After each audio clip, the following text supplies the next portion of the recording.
સમાચાર ગુજરાત ફર્સ્ટ પર જામનગરની રાજપૂતાણીઓ જોહર કરવા નીકળી છે। પરસોત્તમ રૂપાલા વિવાદમાં સૌથી મોટા સમાચાર, જામનગરની રાજપૂતાણીઓ જોહર કરવા નીકળી છે। સૌથી વધુ રોષ ક્ષત્રિય સમાજમાં જોવા મળી રહ્યો છે અને જામનગરથી અમદાવાદ આવવા માટે રાજપૂતાણીઓ હવે નીકળી ગઈ છે। આજે મહેંદી અને આવતીકાલે જોહર કરવાની જાહેરાત તેમના દ્વારા કરવામાં આવી છે। તમામ સત્રાણીઓ આજે એકઠી થઈ છે અને રૂપાલાની ટિકિટ રદ થાય તેવી તેમની માંગણી હતી। 2 દિવસ જે છે પૂરા થયા છે ને હવે જે છે તેમણે જે જોહર માટે જે હાકલ કરી હતી તેને લઈને આજ તમામ સત્રાણીઓ એકઠી થઈ છે ને હાથમાં જોહર માટેની જે તમામ જે તૈયારીઓ હોય તેઓ કરી રહી છે। અત્યારે હાલ જે છે તેમના હાથમાં મહેંદી મૂકવામાં આવી રહી છે। અમદાવાદના બોપલ વિસ્તારમાં તમામ સત્રાણીઓ છે તેમને જોઈ શકાય છે। ખૂબ જ આ જે ઘટના છે તે ખૂબ જ હૃદયદ્રાયક કહી શકાય, કારણ કે આવું નિર્ણય જ ના લેવો જોઈએ અને આ પ્રકારની કોઈ ઘટના ક્યારેય ઘટવી જ ન જોઈએ।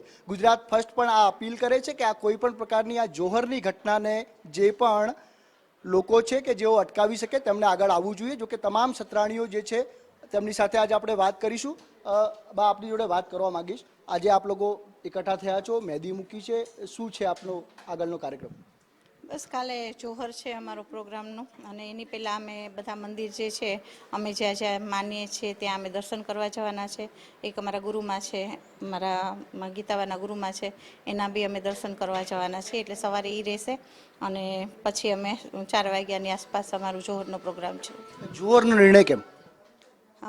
કદાચ આપને પહેલાં ખ્યાલ નહીં હોય કે અમે એક જ માંગ કરેલી કે રૂપાલાને કાઢો, રાજકારણમાંથી જ રૂપાલાને કાઢો, જેનો નિર્ણય લેતા મોદી સાહેબને ખબર નહીં કેમ વાર લાગી રહી છે અને અમે પહેલાં 48 કલાકનો ટાઈમ આપેલો હતો, એ 48 કલાકમાં અમે કરવાના હતા પણ અમારા રાજપૂત ભાઈઓ જે છે એને અમને રિક્વેસ્ટ કરી કે હાથ છોડીને વિનંતી કરી કે તમે આ નિર્ણય થોડોક પોસ્ટપોન કરો, એટલે એ કરો, અમારાથી કંઈ નથી થતું, અમે કેસરિયા કરશું, અગર કેસરિયાથી બી કંઈ નથી થતું તો પછી તમે જોહર કરજો તો અમે નહીં રોકીએ।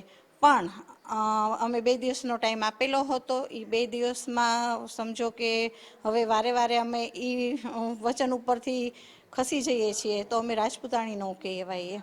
તો એ માટે અમારે કાલે 2 દિવસ પૂરા થાય છે અને કાલે અમારી માંગ હજી સુધી સ્વીકારવામાં આવી નથી। હજી બી મોદીજી પાસે ટાઈમ છે। 4 વાગ્યા પહેલાં અમને 4 વાગ્યા નહીં, હું તો એમ જ કહું છું કે 2 વાગ્યા પહેલાં અમારા હાથમાં આ નિર્ણય આવી જાય છે તો અલગ વાત છે।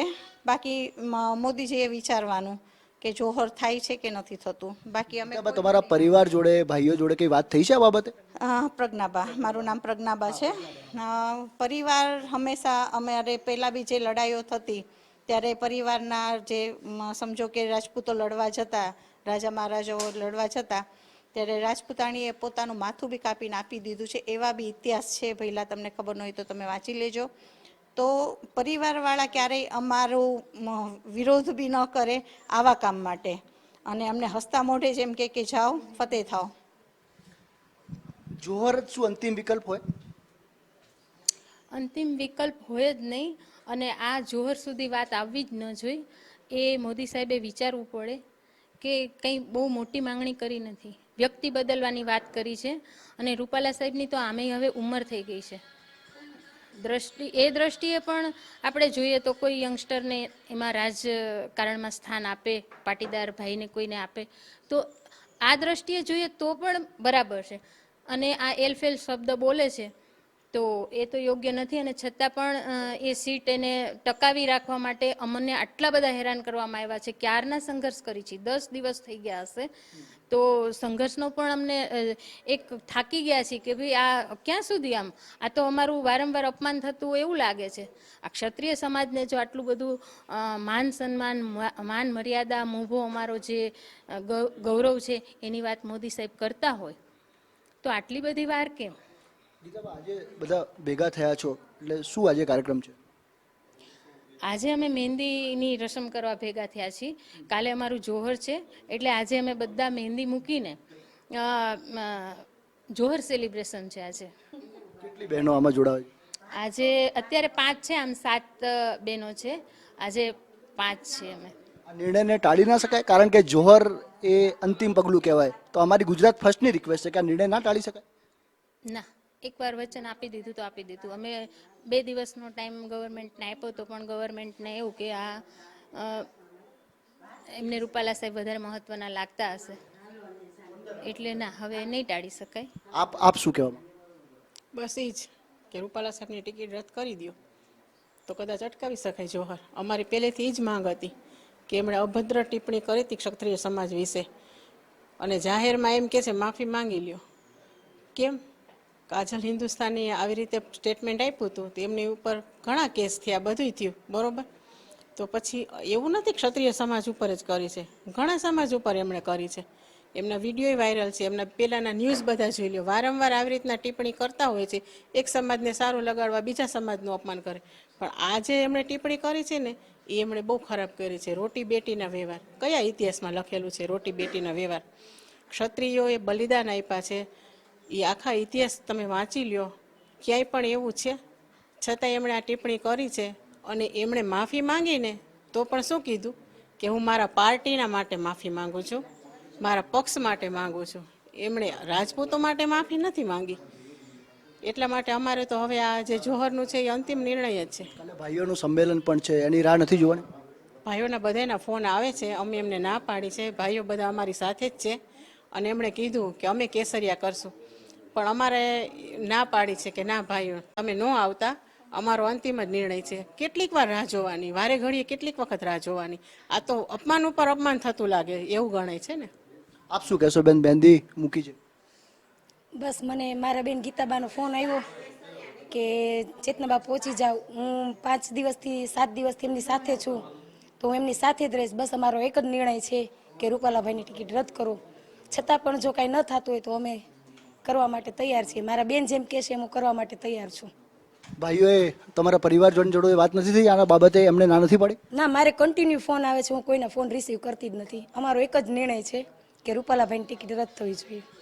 રૂપાલાની ટિકિટ રદ થવી જોઈએ. તમામ સત્રાણીઓ અહીંયા જે છે એક સુરે તે કહી રહી છે. એકવાર ફરી આપણે વાત કરીશું. બેન, શું આ જોહર એ અંતિમ પગલું? એક છેલ્લો સવાલ એકવાર ફરીથી, આની અંદર નિર્ણય બદલી શકાય? પહેલાં તમે 100 વાર નહીં, તમે 1000 વાર બી પૂછશો ને પહેલાં તો અમારો જવાબ એ જ રહેશે, જોહર એ અંતિમ પગલું છે અમારું. અને જોહર સિવાય મને નથી લાગતું કે મોદીજીની આંખ ખુલશે. એટલે પહેલાં તમે જેટલી વાર પૂછો એક જ સવાલનો જવાબ એક જ રહેશે.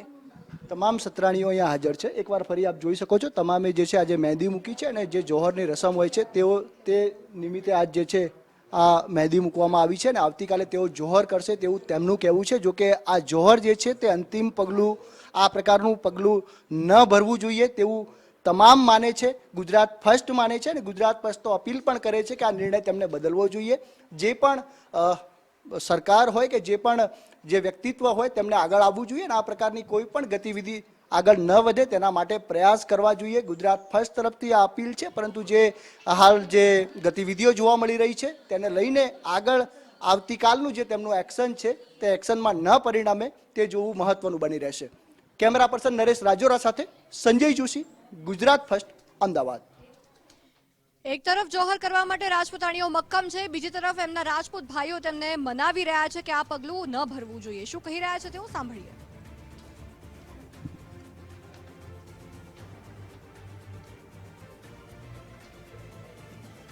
વિક્રમસિંહ જાડેજા.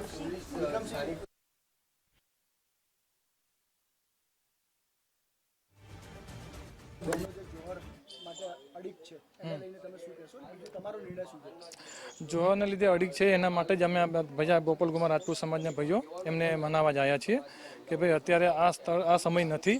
આપણે હજી સરકારની વિચારણામાં મૂકેલી છે બધી વસ્તુ. ભૂપેન્દ્ર ચુડાસમાના બધા જે રાજકીય નેતા આગળ જ્યારે મિટિંગ થઈ હતી છેલ્લે સંકલન સમિતિની, તો એના પ્રમાણે